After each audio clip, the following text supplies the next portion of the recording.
A ver, voy a ser un poco el encargado de presentarles a Juan, si bien no necesita presentación porque todos acá probablemente ya lo conozcan o hayan visto algo de su trabajo, porque bueno, evidentemente por algo se anotaron y están aquí. Siempre viene bien un poco conocer algún aspecto o algo más de una persona a la que, bueno, estamos conociendo, estamos siguiendo, estamos viendo lo que tiene para contarnos y para enseñarnos.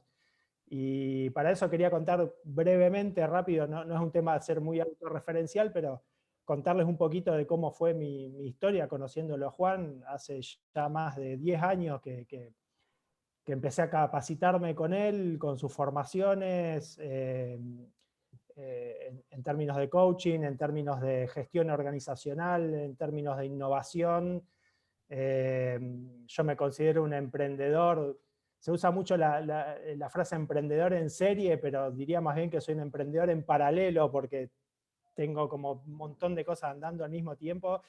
Y la verdad que toda la formación que con los años fui adquiriendo con Juan y que al día de hoy sigo recibiendo sus enseñanzas y no tengo ningún problema en llamarlo mi maestro.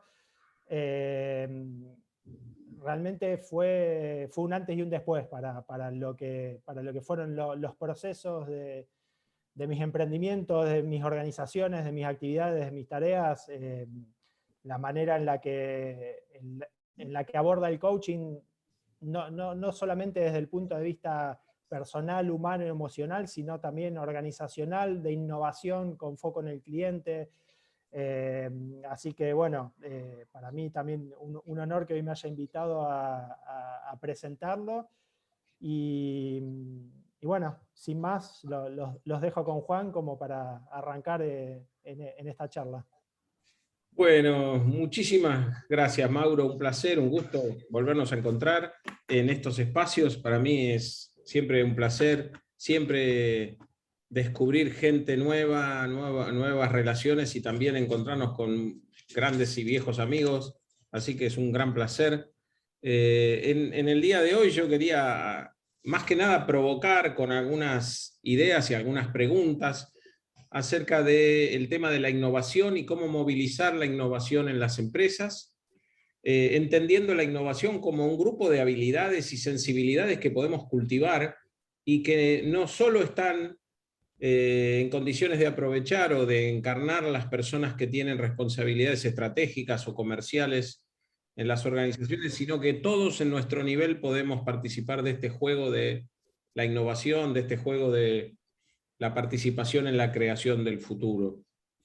Y yo quería hablar de 4 cosas, 4 claves en relación con esto de movilizar la innovación en las empresas, que son muy rápidamente cultivar una nueva sensibilidad. Creo que tenemos que cultivar una sensibilidad particular en el mundo de hoy de cara al futuro, señalar la importancia de la escucha, de una forma particular de escuchar. Después el tema de inventar ofertas. La innovación recién nace cuando yo formulo una oferta. Y por último, cómo la innovación se relaciona con las redes de creación de valor y de colaboración. Entonces empezamos por cultivar una nueva sensibilidad. Como les decía, mi idea es provocar con algunas preguntas para después conversar al final. Yo les estoy proponiendo aquí una mirada nueva. Quiero proponerles una mirada nueva. Y siempre que adoptamos una nueva mirada, nos ponemos unas nuevas gafas, puede que sea raro al principio, pero también nos genera nuevas posibilidades, o por lo menos hay una promesa de nuevas posibilidades a partir de un nuevo punto de vista. Y en este sentido, yo quiero invitarlos a un punto de vista donde hacer un negocio, crear un negocio, no tiene que ver con productos, ni servicios, ni conocimiento, ni información, ni tareas que tengo que ejecutar para el cliente, ni tiene que ver con lo que hay que arreglar y funciona mal. Crear un negocio tiene que ver, más que con lo que hago, tiene que ver con otra cosa. Por eso yo digo, tu trabajo no es lo que haces, tu trabajo es cuidar a los clientes, tu trabajo es que los clientes se declaren satisfechos con lo que reciben. podríamos decir que lo más esencial en un negocio exitoso es, desde este punto de vista, la producción de juicios de satisfacción en mis clientes. Porque haga lo que haga y tenga lo que tenga y tenga conocimientos, éxitos, equipamientos, tecnología, lo que sea, si mis clientes andan opinando de que no sirve lo que yo les doy, estoy en problemas. Y este ejercicio de cambio de mirada es particularmente central en la innovación, porque para innovar tenemos que, de alguna manera, desmarcarnos del sentido común dominante.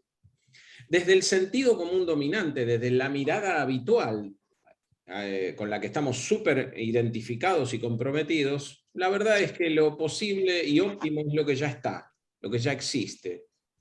Y de alguna manera en la innovación tenemos que cultivar una mirada donde nos animamos a ver desde un lugar nuevo, a desarrollar y traer a la existencia una posibilidad nueva, que desde la mirada vieja, desde el sentido común dominante, parece poco realista, parece poco posible. Y eso está en el corazón de esta cuestión de adquirir un nuevo punto de vista. Entonces, preguntas para pensar. ¿Dónde está mi foco? ¿Mi foco está en lo que hago? ¿Mi foco está en lo que produzco, en el conocimiento que tengo, en la información que tengo?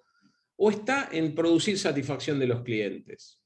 Porque si está en producir satisfacción de los clientes, la única manera de verificar eso es estar escuchando qué opinan los clientes sobre lo que reciben. Si no estoy tomándome seriamente esa tarea de conversar y escuchar a mis clientes, difícilmente mi foco está en producir satisfacción. Y tarde o temprano voy a tener problemas. Segunda cuestión. Bueno, tiene que ver obviamente todo esto con una forma de entender la escucha. Yo digo que tenemos que escuchar de alguna manera hacia qué futuro se lanzan los clientes. Y escuchar a qué futuro se están lanzando los clientes, porque mi interés como emprendedor, como empresario, es tener un lugar en el futuro de mis clientes. Yo quiero ser relevante para mis clientes, y para escuchar hacia dónde van los clientes no alcanza con las necesidades. Hay un tipo, Gary Hamel, que tiene una frase famosa que él dice: si querés protagonizar la creación de los mercados del futuro, no alcanza con preguntarle al cliente qué necesita. A mí me gusta como lo decía este tipo Henry Ford, ¿no? Él decía, perdón, me equivoqué, tengo esta frase la tengo mal ubicada.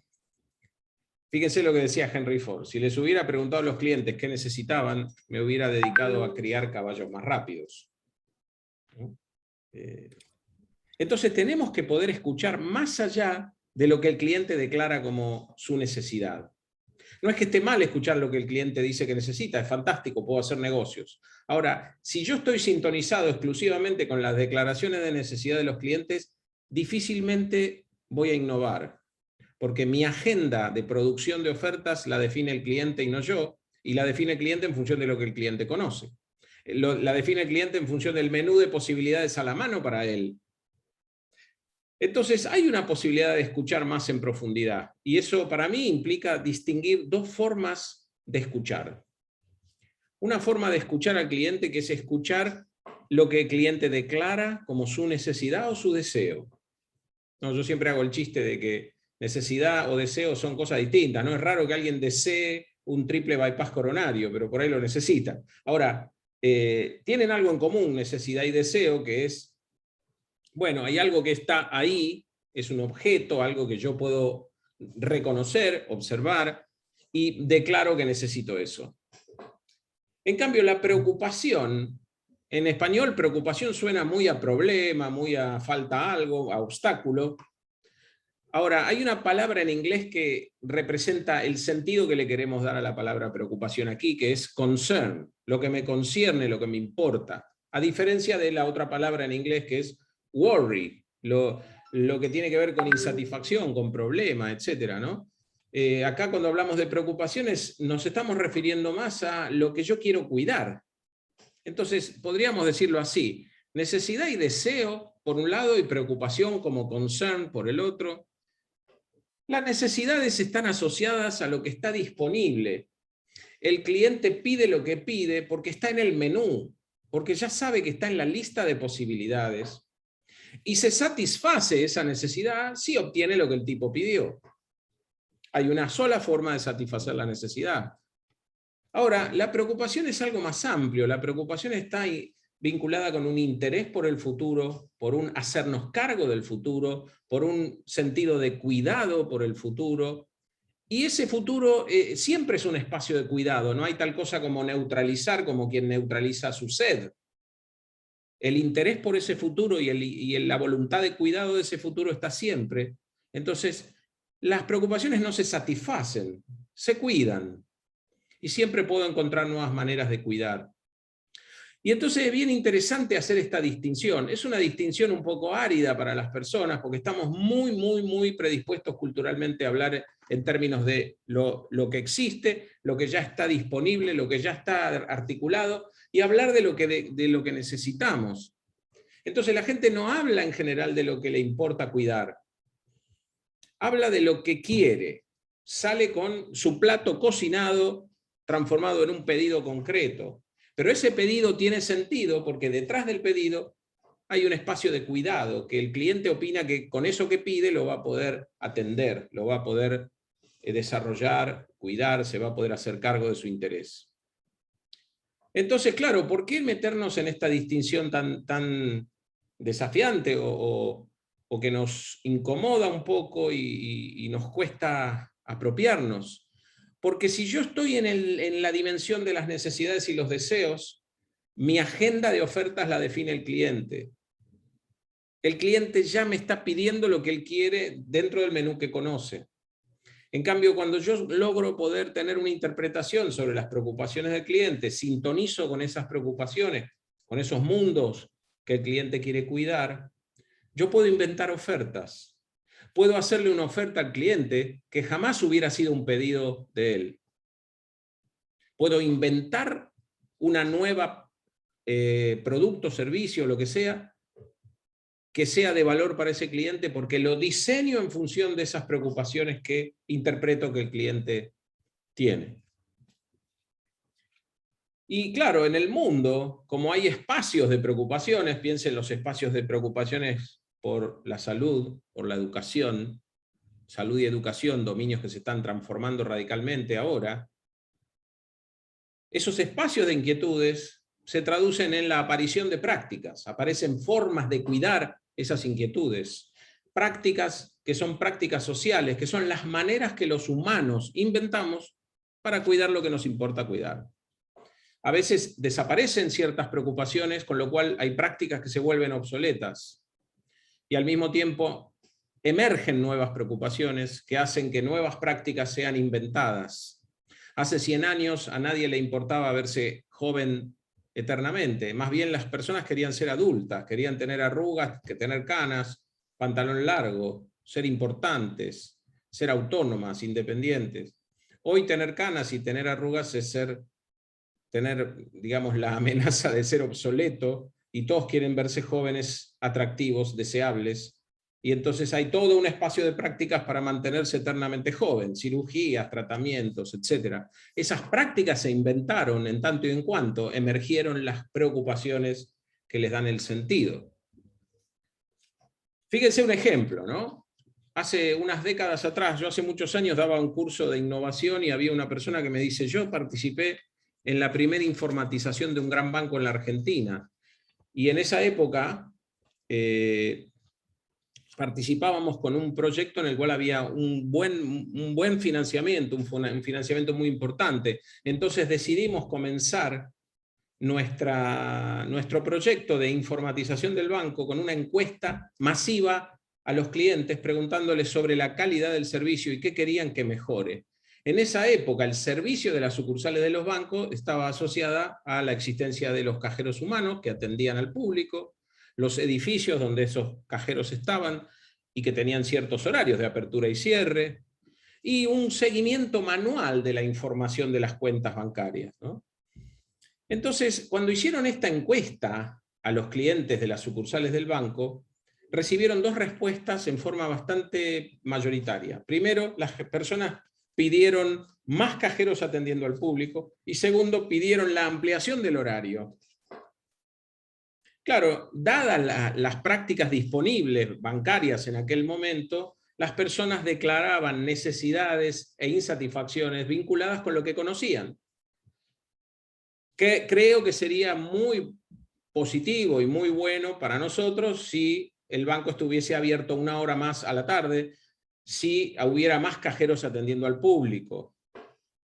Ahora, si miramos cuáles son los concerns, podríamos decir los concerns del cliente podríamos decir que era ahorro de tiempo, flexibilidad en el acceso al dinero, ¿no? Necesito quedarme en mi negocio hasta más tarde, me vendría fenomenal que el banco siguiera abierto para poder ir más tarde a hacer mis operaciones. Me gustaría tener mayor flexibilidad en el acceso a la información de mis cuentas. En aquella época, yo a veces se lo cuento a los jóvenes y no lo creen. Si quería saber el saldo de mi caja de ahorro, bueno, podía preguntárselo al cajero, pero también podía recurrir en algunos bancos, en algunas sucursales, a un mostrador donde había una lista con un impreso de todas las cuentas de ahorro de todos los clientes del banco, ordenada alfabéticamente, y yo me buscaba ahí. Y podía ver las cuentas y los saldos de todos los clientes que quisiera, ¿no? Cosa bastante rara, que a los jóvenes les resulta un poco exótica, pero eso pasaba. Este alumno mío me decía, y nosotros ya teníamos la tecnología de los cajeros automáticos, e incluimos entonces, nos parecía interesante esa tecnología, incluimos una pregunta en la encuesta que era si les interesaría contar con una máquina automática con la cual pudieran interactuar ingresando sus datos y que pudieran obtener los saldos de sus cuentas, operar, etc. ¿Qué contestaron los clientes del banco? De ninguna manera nos interesa eso, lo que queremos es más cajeros, más horario.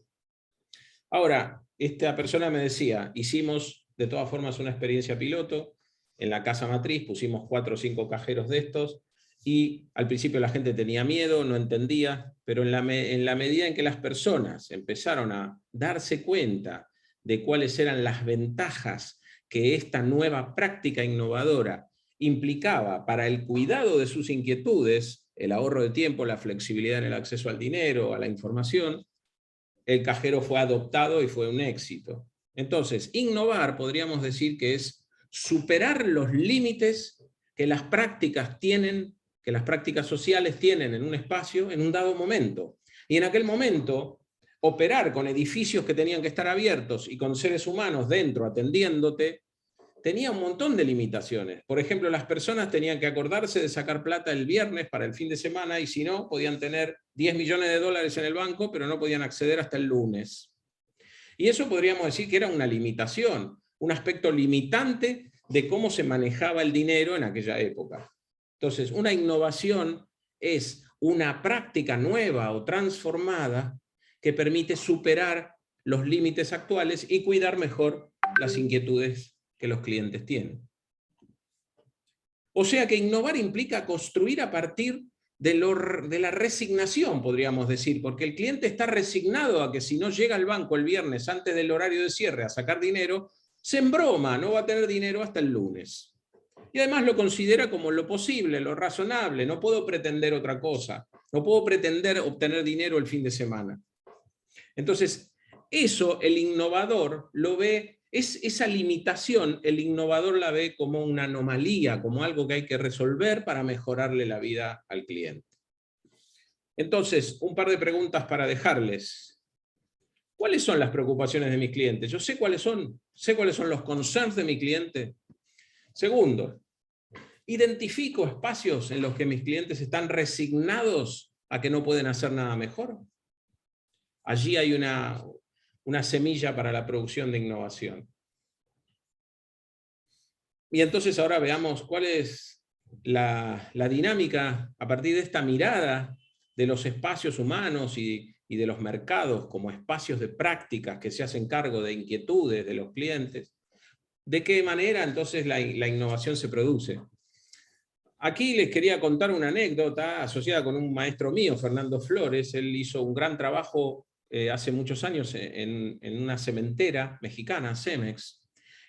Contado súper rápido, esta cementera tenía un cemento de muy buena calidad, pero las empresas clientes de ellos, que eran las empresas constructoras, tenían severos inconvenientes en sus procesos de coordinación. Muchas veces, como pasa mucho en los procesos de construcción, los plazos se dilatan, hay faltas de coordinación. El tema era que en un momento la mitad de los pedidos de entrega de cemento premezclado, ¿no? Que es el caso, en las obras de construcción, era cancelado el día que debía ser recibido. Y eso generaba un montón de mermas en la rentabilidad de la compañía y muchos problemas logísticos. Fernando Flores estuvo colaborando con esta empresa y una de las cosas que hicieron fue empezar a escuchar de forma sistemática cuáles eran las inquietudes que estos clientes, empresas constructoras, estos clientes de Cemex tenían. Y descubrieron que una de las inquietudes que más se repetía, que era más recurrente, era cómo administrar adecuadamente justamente las situaciones de crisis, las situaciones de imprevistos. Entonces, claro, Cemex podría perfectamente decir, yo no tengo nada que ver con la logística de mis clientes, yo vendo cemento. Pero en un momento dijeron, bueno, ¿y qué tal si yo me planteo si puedo agregar valor en la logística de mi cliente? Y claro, la brecha de desempeño que tenían las empresas constructoras era una brecha vinculada con quiebres en la coordinación, falta de coordinación, falta de la posibilidad de responder a tiempo a los imprevistos, ¿no? Entonces, empezaron a investigar en qué mundos de prácticas, en qué dominios de prácticas existen habilidades y prácticas efectivas para estar a tiempo, para responder rápidamente ante imprevistos, ¿no? Entonces empezaron a pensar, bueno, salas de emergencia de hospitales, y bueno, y entre todo eso aparecieron el 911. El 911 en Estados Unidos tiene una respuesta muy efectiva, ¿no? O sea, ante un llamado en una emergencia responden en pocos minutos. Y entonces empezaron a estudiar el 911 y se dieron cuenta que los patrulleros de la policía no estaban en un playón esperando que lleguen los llamados, sino que estaban recorriendo el territorio, circulando en el territorio. Ahora, los camiones de Cemex con las mezclas Ready Mix estaban en un playón esperando el pedido, porque el pedido había llegado varios días antes, además. Entonces surgió esta idea, ¿qué pasaría si Cemex pudiese tener camiones de Ready Mix que estuvieran en la calle circulando, esperando el llamado para entregar ese cemento en un sistema casi just in time? Parecía una locura, pero efectivamente lograron implementarlo y fue un enorme éxito económico para Cemex y una mejora en la satisfacción de los clientes enorme. Y significó un gran ejemplo de cómo, si me hago cargo de los concerns de mi cliente, más allá de lo vinculado con la calidad del producto, y me hago cargo de mejorar integralmente el servicio, puedo llegar a producir innovación aún en industrias maduras, como la industria del cemento. Ahora, este es un ejemplo, ¿no?, de apropiación de una práctica de otro mundo, ¿no? Entonces vamos a hablar de cuáles son las formas de innovar. Hay tres formas de innovar que podemos distinguir. La primera de ellas es la más obvia, la más fácil de digerir, que es darme cuenta de que alrededor mío hay un montón de prácticas con las que estoy familiarizado, o si quieren, con las que mi cliente está familiarizado, pero que están dispersas, inconexas, no coordinadas entre sí. Muchas innovaciones, que llamamos por articulación, implican en la reunión de todas estas prácticas de manera de generar una nueva experiencia mucho más integrada y coordinada.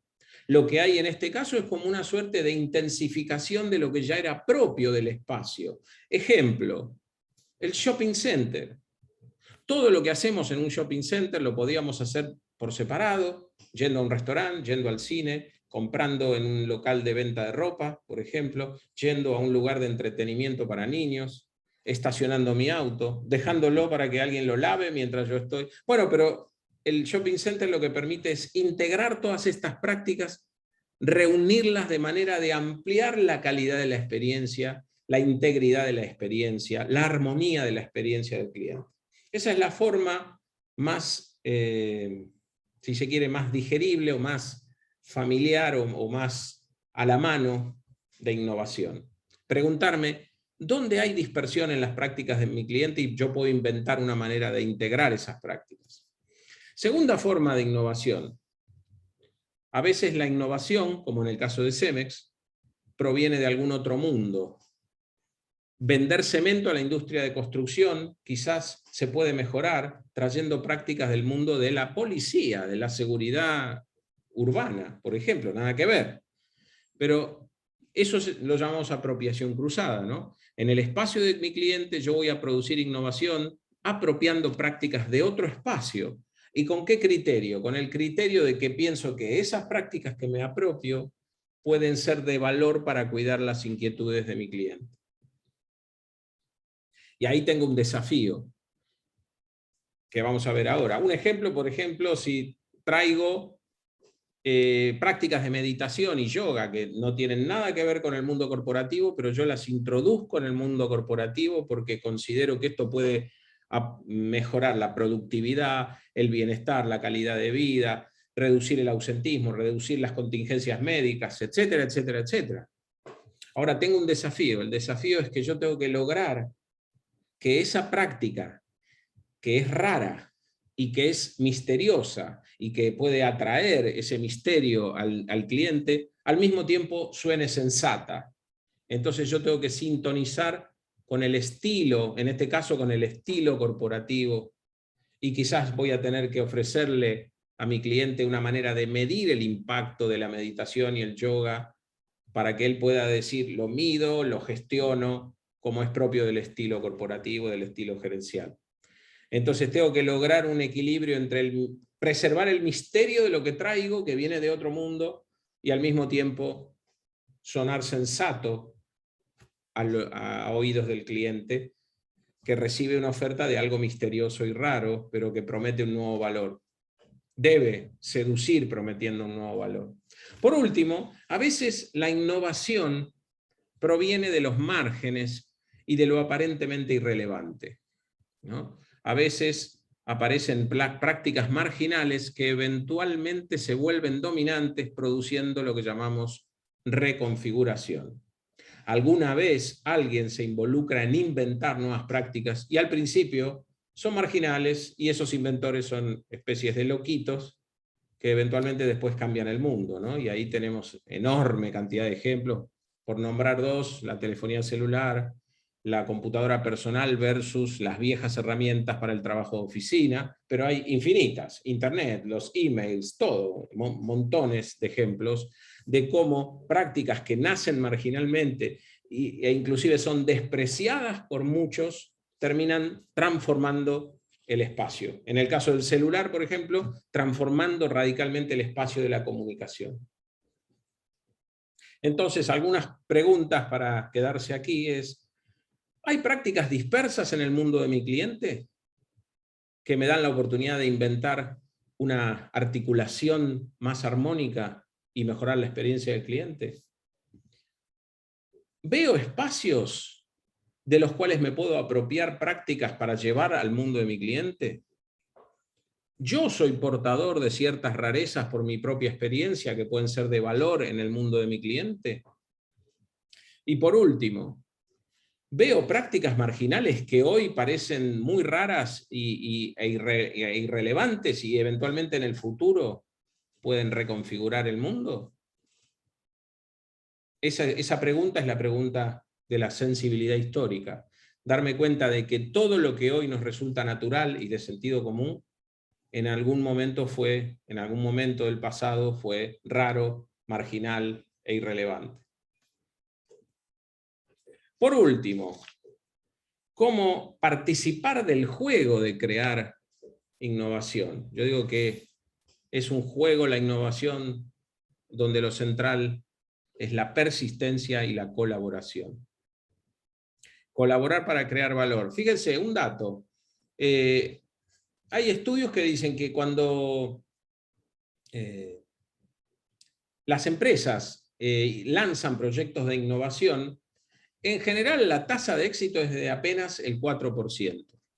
La mayoría de las empresas que lanzan proyectos de innovación lo hacen a partir de un mindset que es: la innovación tiene que ver con tener personas muy talentosas, muy creativas, o visionarios estratégicos, o tener procesos de gestión específicos para producir innovación. Con esa forma de ver el asunto, apenas 4% de iniciativas exitosas. Pero hay excepciones. Cuando innovar tiene que ver con la presencia de personas que están empecinadamente comprometidas con probar una y otra vez distintas innovaciones, ejemplo los emprendedores, o cuando tengo redes y comunidades de colaboración, ejemplo las de producción de software de código abierto y muchas otras, la tasa de éxito sube al 50%. O sea, la innovación tiene mucho más que ver con personas comprometidas, con no cejar en el intento y en la perseverancia por producir una innovación atrás de la otra, y mucho mejor si lo hacen en comunidades de colaboración, que con la existencia de grandes genios o grandes sistemas de gestión. Y esa es una razón, hay una razón muy clara en esto, o una forma de verlo muy clara. Las 5 empresas más valiosas del planeta fueron creadas por tipos que empezaron en un garage, y en muchos casos sin ni siquiera haberse interesado por ir a la universidad, porque estaban mucho más comprometidos con crear algo, e insistir y comprometerse y perseverar en eso que querían crear, y reunirse de gente que tuviera los mismos intereses y hacerlo. Y fíjense que eso ha tenido mucho más éxito que los laboratorios de investigación y desarrollo de las corporaciones. Entonces, un mito, primer mito, la innovación es la generación de una invención. La innovación no tiene que ver con inventar, tiene que ver con... La invención es solo una parte. En lo esencial, la innovación tiene que ver con mejorarle la vida a los clientes. Segundo mito, la innovación surge de aplicar un método de gestión. Entonces, la innovación, entonces, podríamos decir, tiene que ver con la adopción por parte de una comunidad de una nueva práctica. Recién ahí puedo hablar de innovación, si no simplemente estoy inventando algo que quizás nadie llegue a usar sistemáticamente en su vida. Podríamos mostrarlo de esta manera. Un inventor comienza con su idea o comienza con una posibilidad tecnológica que descubre y crea una invención y la transforma en una propuesta para que otros la consideren. La patenta inclusive, eventualmente. ¿Cuál es la diferencia con la innovación? En la innovación, el innovador parte de una oportunidad asociada con una limitación en el mundo del cliente, y desde el punto cero tiene claro que esto tiene que ser una oferta a clientes reales que están en el mercado y que yo quiero que lo usen. Y a partir de que la oferta se formula, hay todo un proceso que, si es exitoso, termina con una comunidad adoptando la nueva práctica que esa oferta propicia. A mí me gusta mucho, a veces pienso en el ejemplo del Walkman, ¿no? Aparece el Walkman, se diseña, pensando en cómo la experiencia de escuchar música en aquella época podía ser transformada. Y recién podemos decir que hay una innovación y que tiene éxito cuando hay clientes que compran y utilizan y están muy satisfechos con la posibilidad de viajar o hacer ejercicio, deporte, escuchando música con su Walkman. Bien, entonces, para ir cerrando, el gran desafío para la producción de innovación en las empresas, para mí, desde mi óptica, tiene que ver, y es un poco lo que traté de compartir con ustedes, tiene que ver con crear una cultura de innovación. Y esto es, personas desarrollando habilidades para crear valor e innovar, y colaborando para crear ofertas y lograr que sean adoptadas. Esto era lo que quería compartir con ustedes, y se traduce en 2 preguntas. ¿Tengo espacios en los que en mi empresa sintonizo de manera sistemática con las preocupaciones cambiantes de mis clientes? ¿Tengo un espacio de innovación colaborativa permanente a partir de esa escucha? Interesante para proponer en una empresa como posibilidad de cambio cultural. Bueno, esto era lo que quería compartir, y una pequeña publicidad que quería poner aquí. Este webinar estamos haciéndolo en el contexto del lanzamiento de un programa. Este programa se llama Movilización Organizacional y tiene que ver con propiciar cambios en las organizaciones, Este programa apunta a entrenar a personas que ya son coaches o son consultores o son líderes en procesos de cambio en organizaciones o son emprendedores que quieren movilizar a sus equipos.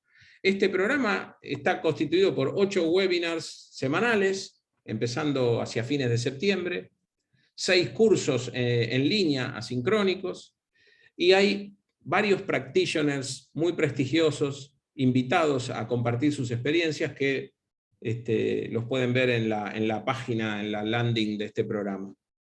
Y también se ofrece la posibilidad de una certificación en facilitación en el ámbito organizacional.